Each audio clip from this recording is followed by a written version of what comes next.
ನಿನ್ನ ಜೀವನದ ಕರಾಳ ಸತ್ಯಗಳಲ್ಲಿ ಒಂದನ್ನು ಅವಳ ಮುಂದೆ ತೆಗೆದಿಟ್ಟೆ. ಈಗ ಜಾನ್ವಿ ಅವರು ಅದನ್ನೇ ನಿಜ ಅಂತ ನಂಬಿ, ಅರೆ ಅಮ್ಮ ಇವಾಗ ಹೇಗಿರ್ತಾರೋ, ಏನಾಗಿರುತ್ತೋ, ಅಲ್ಲ ಅವ್ರು ಯಾವಾಗ ವಾಪಸ್ ಬರ್ತಾರೆ ಅಂತ ನನಗಿಂತ ಹೆಚ್ಚು ಕಾತರತೆಯಿಂದ ನಿನಗೋಸ್ಕರ ಕಾಯ್ತಾ ಇದ್ದಾರೆ. ನನ್ನದು ನಿನ್ನದು ಋಣಾನುಬಂಧ ಮದನ್. ಈ ವೃತ್ತದಲ್ಲಿ ನೀನು ಎಲ್ಲೇ ಓಡೋಕೆ ಪ್ರಯತ್ನ ಪಟ್ಟರು ವಾಪಸ್ ಬಂದು ಸೇರೋದು ಜಯಂತನ ಮುಷ್ಟಿಲಿ ಅನ್ನೋದು ಮರಿಬೇಡ. ಜಯಂತ ಏನನ್ನು ಬೇಕಾದರೂ ಸಹಿಸ್ತಾನೆ ಮದರ್, ಆದರೆ ಜಾಹ್ನವಿನ ನನ್ನಿಂದ ದೂರ ಆಗೋದಕ್ಕೆ ಯಾವತ್ತೂ ಬಿಡೋದಿಲ್ಲ. ನನ್ನ ಮತ್ತು ಜಾಹ್ನವಿ ಮಧ್ಯೆ ಬಂದ ಎಷ್ಟೋ ಜನ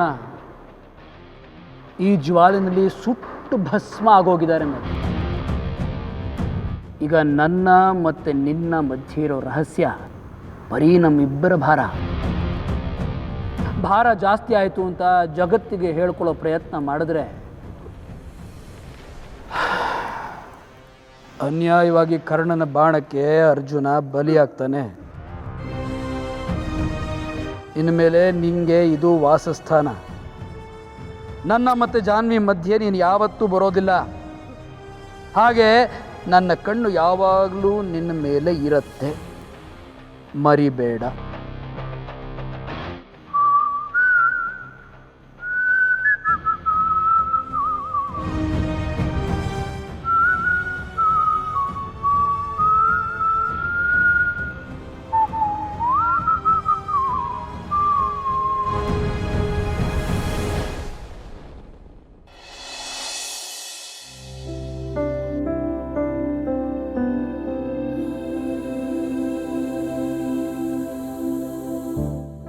ಹೋದ್ರು ಇವರು.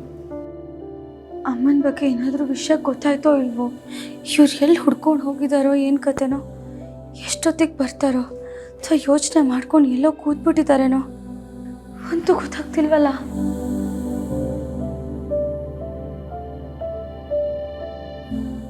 ರೀ, ಅಮ್ಮನ ಬಗ್ಗೆ ಏನಾದರೂ ಗೊತ್ತಾಯ್ತಾ?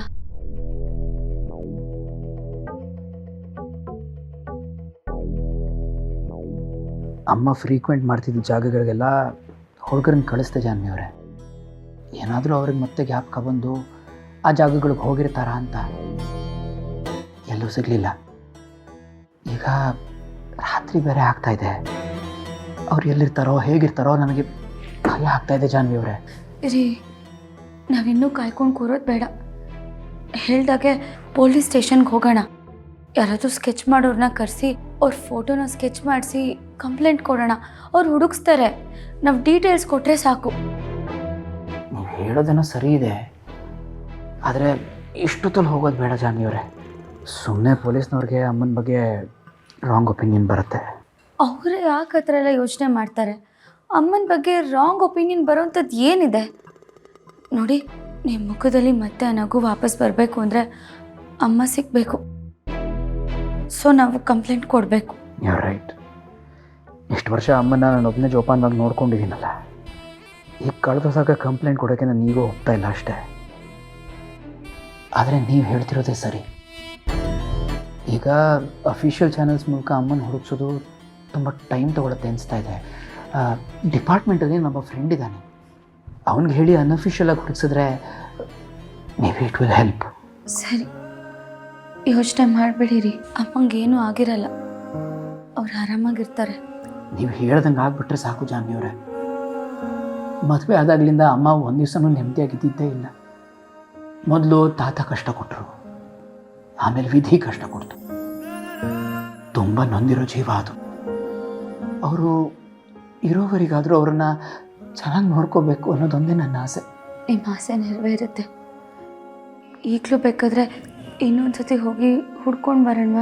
ಬೇಡ ಜಾಹ್ನವಿ ಅವರೇ, ನಾನಾಗಲೇ ನನ್ನ ಎಲ್ಲ ಇನ್ಫಾರ್ಮೆಂಟ್ಸ್ಗೂ ವಿಷಯ ತಲುಪಿಸಿದ್ದೀನಿ. ಅಮ್ಮಂದು ಹಳೆ ಫೋಟೋ, ಅವ್ರು ಯಾವ ಸೀರೆ ಹುಟ್ಟಿದ್ರು ಎಲ್ಲ ಡೀಟೇಲ್ಸು ಕೊಟ್ಟಿದ್ದೀನಿ.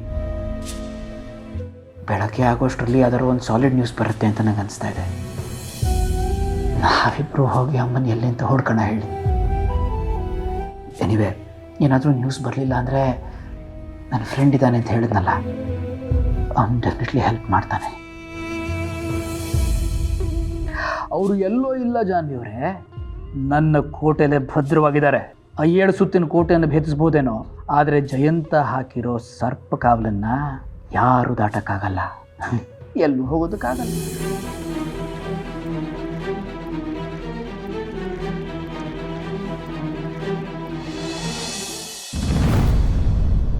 ಎಲ್ಲವಾ ನಿನ್ನ ಗಂಡ ಕಾಣ್ತಾನೆ ಇಲ್ವಲ್ಲ? ಅವನಿಗೆ ತೋಟದಲ್ಲಿ ಹೊಸಿ ಕಾಯಿ ಕೀಳ್ಸೋ ಕೆಲಸ ಅದೇ, ಹೋಗಿ ನೋಡ್ಲಾ ಅಂತ ಹೇಳಿದ್ದೆ. ಮಾವ, ಬೆಳಗ್ಗೆ ನೀವೇ ತಾನೇ ಪಾರ್ಟಿ ಆಫೀಸ್ಗೆ ಹೋಗು ಅಂತ ಹೇಳಿದ್ರಲ್ಲ, ಅಲ್ಲಿಗೆ ಹೋಗಿದ್ದಾರೆ. ಹೌದೇನವ? ಯಾವುದೋ ಚಿಂತೆನಲ್ಲಿ ಮರ್ತ್ಬಿಟ್ಟಿರ್ಬೇಕು ಬಿಡವ.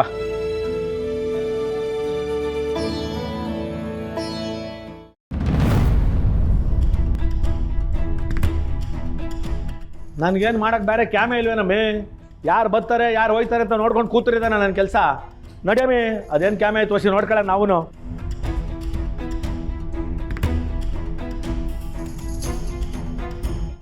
ಅಕ್ಕ, ಸಿದ್ದೇಗೌಡ್ರು ಯಾವಾಗ ಬಂದ್ರಿ?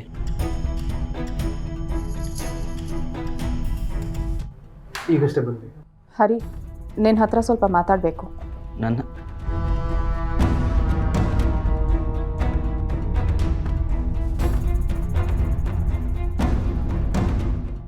ಬಂದ್ಬಿಟ್ಟ ಇವನೊಬ್ಬ ಇಲ್ಲಿ ಮರಿ ಆಂಜನೇಯ ಇದ್ದಂಗೆ, ಕಂತೆಕ್ತ ಗೊಂತೆ ಇದ್ದಂಗೆ. ಯಾರ್ಯಾರು ಬಂದು ಒಕ್ಕರ್ಸ್ಕೊತಾರೋ ನನಗೆ. ಇದೇನು ಮಾವ, ಇವರು ದಿನ ಬಂದು ಹೋಗೋದಕ್ಕೆ ಶುರು ಮಾಡಿದ್ದಾರೆ.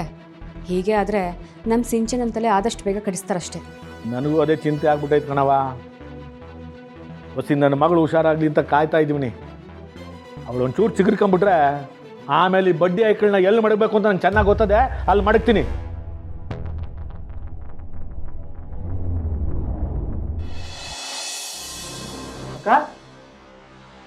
ರೆಡಿ ಆಗ್ತಿದ್ದಾಳೆ.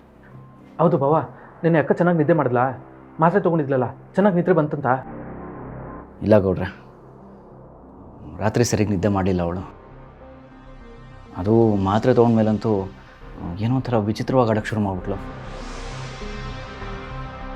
ಮಲಗೋಕ್ಕೆ ಪ್ರಯತ್ನ ಪಟ್ಲು, ಟ್ರೈ ಮಾಡಿದ್ಲು, ಆದರೆ ಏನೋ ಒಂಥರ ಚಡಪಡಿಕೆ, ಅನ್ಈಸಿನೆಸ್ಸು, ಡಿಸ್ಟರ್ಬ್ ಸ್ಲೀಪ್ ಅಂತಾರಲ್ಲ, ಹಾಗಾಗೋಯ್ತು. ಸರಿ ನಿದ್ದೆ ಮಾಡಲಿಲ್ಲ ಅವಳು. ಹರಿ, ಅವಳು ಚೆನ್ನಾಗಿರೋದು ಚೆನ್ನಾಗಿಲ್ಲದೆ ಇರೋದು ನಿನ್ನ ಕೈಯಲ್ಲಿದೆ. ಗಂಡನಾಗಿರೋ ನೀನು ಇಂಥ ಪರಿಸ್ಥಿತಿನಲ್ಲಿ ಅವಳ ಜೊತೆ ನಿಲ್ಲಬೇಕು. ಅವಳಿಗೆ ಧೈರ್ಯ ಹೇಳಬೇಕು. ಅವಳನ್ನ ಹೊರಗೆ ಕರ್ಕೊಂಡು ಹೋಗಿ ಬರಬೇಕು. ಅವಳಿಗಿಷ್ಟ ಆಗಿದ್ದೆಲ್ಲ ಕೊಡಿಸ್ಬೇಕು. ಆಗಲೇ ಅವಳ ಮನಸ್ಸಲ್ಲಿರೋ ಕೊರಗು ದೂರ ಆಗುತ್ತೆ. ಏನಕ್ಕ, ಎಲ್ಲ ತಪ್ಪು ನಾನೇ ಮಾಡಿದೆ ಅನ್ನೋ ಥರ ಹೇಳ್ತಿದ್ಯಲ್ಲ.